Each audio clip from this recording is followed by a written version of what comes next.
brew pubs and bike lanes, who like sweet tattoos and foreign films and ancient grains, who sing down the finest, frothiest flat whites and macchiatos, who eat cheese made out of cashews and CBD gelatos. And I got friends who live in small towns who like to shoot at deer, who like dogs that like working, who like beer that tastes like beer, who say yes sir and thank you ma'am and even God bless y'all, who might castrate and brand at a testicle festival. And we're gonna need a bigger tent to fit us all in. I got friends who give their kids names like Kai and Leaf and Arlo, who feel like their fellow grown-ups failed the grown-ups of tomorrow. And I got friends who give their kids names like Colton and Shelby, who think raising them to respect the flag and their elders is healthy.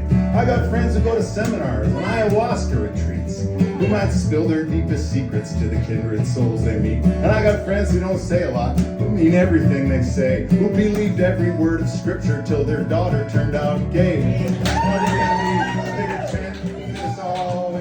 Because it hurts sometimes to hear my friends talk about my other friends, as if everything that's going wrong has got to do with them. I'm not shrugging off real differences, everybody's got them. I'm just saying it's less about the left and right than the top against the bottom. Some of my friends talk online today. I'm just wondering if some common sense got lost along the way. I mean, am I alone here?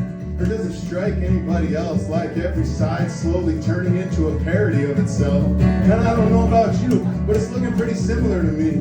What they're doing there on Fox News and on MSNBC, they're both whipping up a culture war, it costs them nothing to take sides in, while saying next to nothing about all these workers organizing. We're gonna need a bigger tent to fit us all in. Because the left I love was punk rock, class struggle, and world peace. Now it's greenwashing and obsessing about the finer points of speech, as if making us use cardboard straws would somehow solve the problem, as if it matters less why people are homeless than what we choose to call them. And I could be wrong, but I imagine it was with less of a smirk than our grandpas fought the fascists and built all the public works. Back when unions gave us weekends, faced the bosses and their thugs, how come now it seems so joyless, censorious, and smug? Oh, we're gonna need a bigger tent to fit us all in.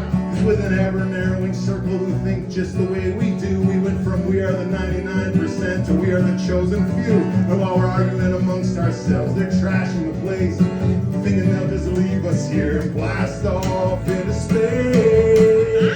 Folks who think they own the world are playing us for fools. They tilted the tables to win. Got us blaming each other instead of the way they rigged the rules. But there are more of us than there'll ever be of them. Oh, we're just gonna need a bigger tent. Well, how about conservative? Didn't that used to mean careful and considered, rather than racing to sell our inheritance off to the highest bidder? Is there something wrong with public parks, libraries, and post offices, or caring more about people's health than big pharma's profits? And is it right that the boss's boss earns 500 times what they pay the poor souls they hire to run the factory lines? But until we see the problem as this whole money-driven system, they'll keep right on blaming its failures on its victims. We're gonna need a bigger tent to fit us all in.